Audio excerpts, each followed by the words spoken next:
আমার কাছে মনে হয় যে সৈয়দপুর ঘুরলেই বাংলাদেশ ঘোরা হয়ে যায়। খুব মজা লাগে। বিশেষ করে গত বছর থেকে শুরু করেছি সৈয়দপুর কেমন দেখতে।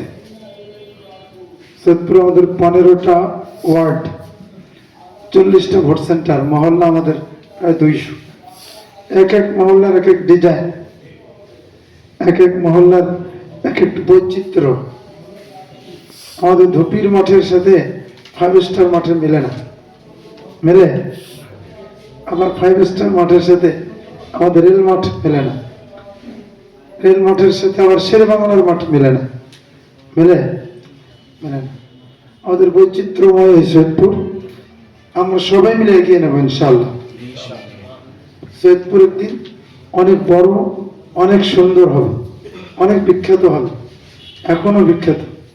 বিশেষ করে নীলফামারী জেলার মধ্যে বাকি 6-5 উপজেলার মানুষ আমাদেরকে দেখে ঈর্ষা করে, হিংসা করে যে সৈয়দপুরে কেন নীলফামারী রাখা নেই, বলে না? বিশেষ করে মজার ব্যাপার, সৈয়দপুর বিমানবন্দর সৈয়দপুর, সৈয়দপুর রেলওয়ে কারখানা সৈয়দপুর, সব জায়গায় লেখা থাকে নীলফামারী, কিন্তু এখানে নীলফামারী নাই, তাই না? এটা আমাদের যারা পূর্বপুরুষ যারা ছিল তাদের অবদান। সৈয়দপুর 1900, আমরা যতটুকু জানা, 1921 অথবা 22 সালের দিকে সৈয়দপুর শহরটা সিটি কর্পোরেশন ছিল। যেমন আজকে রংপুর সিটি কর্পোরেশন, আজকে রাজশাহী সিটি কর্পোরেশন, নারায়ণগঞ্জ, গাজীপুর, ঠিক আছে, সৈয়দপুর ছিল সিটি কর্পোরেশন। কিন্তু আমাদের দুর্ভাগ্য, আমরা সিটি কর্পোরেশনের যে মান মর্যাদা এগুলো ধরে রাখতে পারিনি। আরো মজার ব্যাপার যে বাংলাদেশের 2টো জায়গায় প্রথম ইলেকট্রিসিটির বাল্ব চলছিল, তার আগে কেরোসিন তেলের বাতি সব জায়গায় জ্বলত, ওদের সৈয়দপুরের অনেক জায়গায় জ্বলত। সৈয়দপুর সহ কুমিল্লার লাকসাম 2টা জায়গায় প্রথম ইলেকট্রিসিটি জ্বলে। কারণ আমরা কত উন্নত ছিলাম আজকে থেকে 100 বছর আগে, আজকে 2025 সাল, অথচ সেই শহর আজকে অনেকের কাছে ঘেঞ্জি শহর, তাই না? আবার অনেকের কাছে আবর্জনার শহর। দেখবেন যে বিভিন্ন জায়গায় আবর্জনা পড়ে আছে না? আমাদের যে দিনাজপুর মোড় পার হয়ে নাটোর 2 গেটের সামনে দেখবেন ময়লার স্তূপ পড়ে আছে না? ওদের জিআরপি মোড়টা এত সুন্দর এলাকা, অথচ সেখানে দেখবেন ময়লা। আমাদের থানার সামনে ইউসুফ ব্রাদার্স যে দোকান, পাশে দেখবেন ময়লা পড়ে আছে। এটা খুব দুঃখজনক। আজকে আমি সৈয়দপুর শহরের প্রধান বর্জ্য অপসারণের দায়িত্বে নিয়োজিত যে প্রধান বর্জ্য ব্যবস্থাপনা কর্মকর্তা আমাদের মকসুদুল ইসলাম ভাই, ওনার সাথে কথা বললাম, বলে যে 350 কর্মচারী সৈয়দপুর শহরে কাজ করে সৈয়দপুর শহরকে পরিষ্কার করার জন্য। আমাদের 15টা ওয়ার্ড, 350 লোক পরিষ্কার করে, অথচ পরিষ্কার হচ্ছে না, হচ্ছে পরিষ্কার হচ্ছে না। চতুর্দিকে দেখবেন আমাদের এই যে মসজিদের পিছনে যে মহল্লাটা, প্রত্যেকটা ড্রেন ভর্তি হয়ে আছে না? ড্রেনের ময়লা হচ্ছে বাড়ির দিকে যায় অনেক সময়। আর কিছু মহল্লা আছে দেখবেন, মহল্লায় শুক্রবার আপনি জুমার নামাজ পড়তে বের হতে পারবেন না, রাস্তা ভর্তি হয়ে গেছে ময়লা নোংরা পানি দিয়ে। হয় না এরকম? সৈয়দপুর শহরে আমাদের খেলার মাঠ যে কয়টা আছে, সেই কয়টা মাঠও ঠিক আছে, ঠিক নেই। অথচ আমাদের সৈয়দপুর শহর অনেক বড় একটা শহর। রংপুর সিটি কর্পোরেশন, এরপরে দিনাজপুর পৌরসভা, তারপরে সৈয়দপুর পৌরসভা, রংপুর ডিভিশনের মধ্যে 3য় বৃহত্তম শহর, 3য় বৃহত্তম শহর। 1,08,000 ভোটার, 3.5 লক্ষ মানুষ আমরা বসবাস করি এই সৈয়দপুর শহরে। এই যে নূর কনভেনশন সেন্টার, এরকম কনভেনশন সেন্টার প্রতিটা ওয়ার্ডে একটা করে হওয়া উচিত। এটা কি আছে? না, আমাদের সরকারি কিছু কমিউনিটি সেন্টার আছে, যেমন রেলওয়ের মর্তুডিয়ান ইনস্টিটিউট আছে না, তারপরে আমাদের খালাসি মোল্লা ফিদা আলী ইনস্টিটিউট আছে না, প্রোগ্রাম করতে যায়।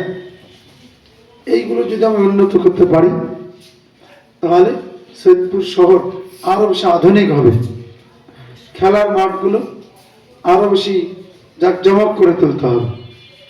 আমাদের স্টেডিয়াম নাই, আছে নামে স্টেডিয়াম, কাজে কি স্টেডিয়াম? কাজে হলো গরু চড়ানোর মাঠ, তাই না? অথচ অনেক জায়গায় স্টেডিয়াম হয়ে গেছে, হয় না? এমনকি কিশোরগঞ্জ উপজেলায় ছোট্ট একটা স্টেডিয়াম হয়ে গেছে, আমাদের স্টেডিয়াম হচ্ছে না। নীলফামারীতে স্টেডিয়াম, নীলফামারী শহর মানে রংপুর বিভাগের মধ্যে সিরিয়ালে প্রায় ধরেন যে 15 নম্বর সিরিয়াল, সেখানে স্টেডিয়াম। আমাদের সৈয়দপুর শহরে স্টেডিয়াম হয়ে গেলে আমাদের রেলওয়ে মাঠটাকে যদি আমরা ক্রিকেটের জন্য বরাদ্দ দিই, ওইটাকে যদি ফুটবলের জন্য বরাদ্দ দিই, আর একটা মাঠ আমরা যদি ব্যবস্থা করে নিই, ফিদা আলী ইনস্টিটিউটের পাশে আরেকটা মাঠ আছে, ওটা অনেক বড় মাঠ। এগুলো যদি একটা হকির জন্য, র্যাকেটের জন্য বরাদ্দ দিই, সবগুলোতে সুন্দর খেলা চলবে, সারা বছর সারা মাস সারা দিন খেলায় খেলায় সৈয়দপুর চলবে ইনশাআল্লাহ। এই কাজগুলো আমরা করতে চাই সবাই মিলে, আমরা সৈয়দপুরবাসী, আমরা ঐক্যবদ্ধ হই। আমাদের ছেলেরা আজকে খেলার সুন্দর একটা মাঠ, খেলার উপকরণ এগুলো না থাকার কারণে আমাদের ছেলেরা বিপদগামী হচ্ছে কিনা? হচ্ছে না?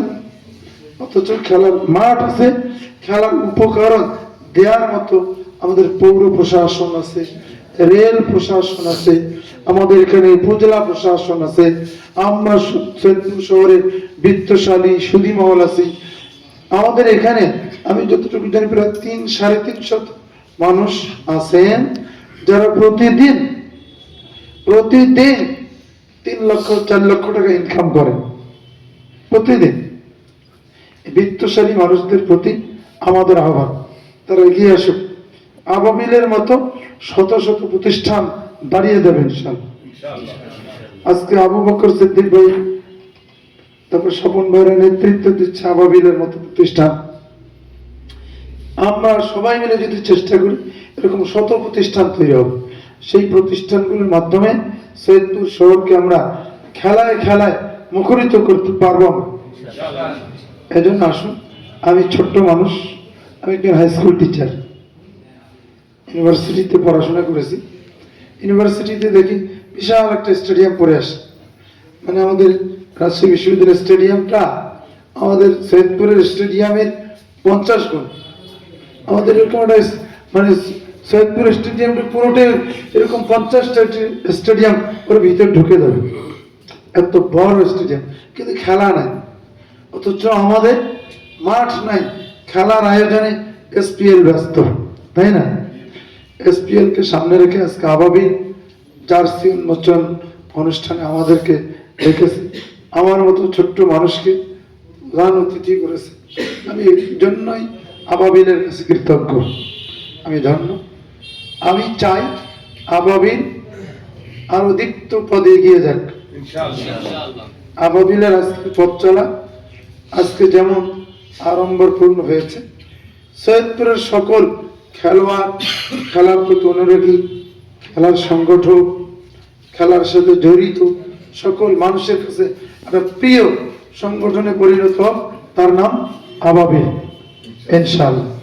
আবাবিলের সাথে জড়িত আজকে আবু বকর সিদ্দিক ভাই, কাইয়ুম ভাই সহ সকলে যারা আজকে আমরা এখানে মিলিত হয়েছি, সবাই মিলে আসা আবাবিলের যে কোনো সহযোগিতায় আমরা হাত বাড়াবো ইনশাআল্লাহ। এজন্য আমি আসি পাশে, আমার সৈয়দপুরে দল মতের ঊর্ধ্বে খেলাকে সবাই প্রাধান্য দেব ইনশাআল্লাহ। আর এসপিএল এ আমাদের সৈয়দপুর রাইডার্স না, আমরা আশা করি, বিশ্বাস করি সৈয়দপুর রাইডার্স আজকে থেকে শপথ নেবে এসপিএল এ দল, এই শ্রেষ্ঠ দল হওয়ার জন্য যেগুলো আমরা দেব আমরা ইনশাআল্লাহ। সবাইকে আল্লাহ তাআলা সুন্দর জীবন, সুস্থ জীবন দান করুন এবং খেলা উপভোগ্য হয়ে উঠুক। আমরা খেলার মাঠে অত্যন্ত পারদর্শী ভূমিকা রাখি এবং এসপিএল এ আমাদের আবাবিলের মুখকে আমরা উজ্জ্বল করতে পারি। এই জন্য যারা খেলোয়াড় তাদের কাছে এই চাবিকাঠি, তারাই পারে আমাদের আবাবিলকে এগিয়ে নিতে। এই জন্য খেলোয়াড়দের জন্য যা যা করা দরকার আমরা সবাই মিলে করবো আমরা ইনশাআল্লাহ। সম্মানিত উপস্থিতি সবাইকে আসসালামু আলাইকুম।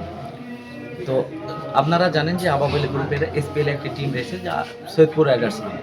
তো আপনারা সকলে আমাদের এই টিমের জন্য দোয়া করবেন যাতে আমরা ভালো কিছু দিতে পারি। যেমন সাকলাইন রবিল ভাই, সাকলাইন আমার ব্যাচমেট, 2018 সালে আমরা একই সাথে কলেজে পড়ছিলাম আর কি, লায়েন্স কলেজে। তো দেখতে পাচ্ছি উদীয়মান প্লেয়ারগুলো প্রতিনিয়ত আমাদের বের হচ্ছে, এই জন্য আমাদের আর কি টিম নেওয়া, যাতে সবাইকে ইন্সপায়ার করা, যাতে সবাই যাতে ভালো করে খেলতে। যেমন নিকাশ আমার বন্ধু, সৌদি প্রবাস লিগে খেলে আসছে আমাদের, যেমন নওসাদ ভাই আমাদের বিকেএসপিতে খেলে। তো এভাবে করে আমরা ইন্সপায়ার করতেছি প্লেয়ারকে, যাতে সবাই খেলাধুলাকে আগায় নিয়ে যেতে পারে। তো এই জন্য আমি টিম নিয়েছিলাম আর কি, সবাই আপনারা দোয়া করবেন। আর আমরা যাতে যদি আমরা ফাইনাল পর্যন্ত যেতে পারি, যদি চ্যাম্পিয়ন বা রানার্স আপ যে কোনো হয়, তা আমি বলতেছি আর কি, সবাইকে আমি বলছিলাম আর কি প্রথম দিনে, তো যে চ্যাম্পিয়নের যেটা প্রাইজ মানি করা হয়েছে 1,50,000, আমি 1 টাকাও নিব না, আমি সব প্লেয়ারদের মাঝে দিয়ে দেবো, যাদের বল নাই, যাদের ব্যাট নাই, যাদের প্যাড নাই, যারা খেলতে পারছে না। তো আমরা এরকম করে সব লিস্ট করে আমরা সবাইকে দিয়ে দেবো। তো ওই জন্য বলবো যে আপনারা সবাই নিজেদের বেস্ট দেওয়ার চেষ্টা করবেন। বেস্ট দিলে যদি আপনারা যদি পরবর্তীতে যদি কোনো বিকেএসপি বা কোনো ঢাকা লিগ বা যে কোনো জায়গায় আপনারা খেলেন, তা আপনারা যতটুকু সহযোগিতা এই আবাবিল থেকে আপনারা পাবেন। আপনারা নিজেদের বেস্ট দিন এই এসপিএলে, যাতে আপনারা। নওশাদ ইকবাল, এসপিএল সিজন 3-তে আমি প্রতিনিধিত্ব করব সৈয়দপুর রাইডার্সকে। সবচেয়ে প্রথমে আমি ধন্যবাদ জানাবো আবাবিল গ্রুপের অনারকে, যারা আমাদের দায়িত্ব নিয়েছে এই টিমে, তাদের প্রতি কৃতজ্ঞ থাকবো সবসময়। আর আমাদের টিম নিয়ে আমি খুবই আশাবাদী। লাস্ট ইয়ারও আমরা ভালো ফলাফল করেছিলাম, তবে আনফর্চুনেটলি আমরা ফাইনালে যেতে পারিনি। আশা থাকবে সব প্লেয়ারই সেরকম এফোর্ট দিচ্ছে, সেরকমই প্র্যাকটিস হচ্ছে। আমরা চেষ্টা করব যাতে আমরা এবার সেই শিরোপাটা জয় করতে পারি। ওভারঅল আমাদের সব কিছু ভালো হচ্ছে, আর আশা করব সামনেও সব কিছু ভালো থাকবে।